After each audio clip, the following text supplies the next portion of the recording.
بسم اللہ الرحمن الرحیم۔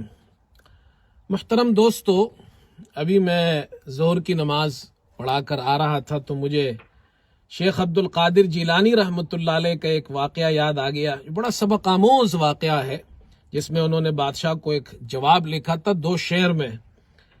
یہ خاص طور پر سارے مسلمانوں کے لیے، بلکہ ہم سب کے لیے، لیکن خاص طور پر ہمارے نوجوان علماء کے لیے یہ ایک اچھا سبق آموز واقعہ ہے، جسے ہمیں ہمیشہ یاد رکھنا چاہیے۔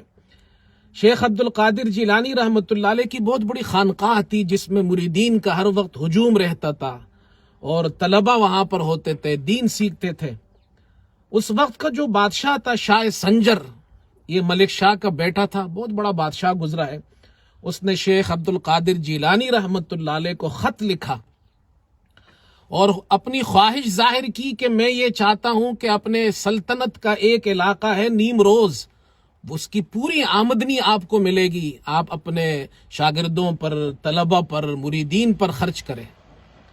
شیخ نے جب وہ خط پڑھا، اس کے دوسری طرف آپ نے 2 شعر لکھ کر بادشاہ کو جواب دیا۔ فرمایا کہ چون چتر سنجری رخ بختم سیاہ باد، چون چتر سنجری رخ بختم سیاہ باد، در دل بود اگر ہوس ملک سنجرم۔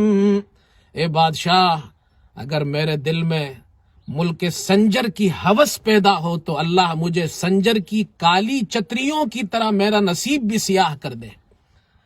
زانگاہ کے یافتم خبر از ملک نیم شب، زانگاہ کے یافتم خبر از ملک نیم شب، من ملک نیم روز بیک جو نمی خرم۔ جب سے مجھے نیم شب کی حکومت اور سلطنت اللہ نے عطا کی ہے کہ میں رات کو اٹھتا ہوں، تہجد میں 2 رکعت پڑھتا ہوں، اللہ کے سامنے جھولی پہ لاتا ہوں، اللہ سے مانگتا ہوں، جب سے مجھے یہ سلطنت ملی ہے اس کے بعد میں تمہارے نیم روز کو ایک جو کے دانے پر بھی خریدنے کو تیار نہیں۔ یہ شیخ کا توکل تھا، یہ اللہ سے آپ کا تعلق تھا۔ اللہ تعالی ہمیں بھی ان کے نقش قدم پر چلنے کی توفیق عطا فرمائے۔ والسلام علیکم ورحمۃ اللہ وبرکاتہ۔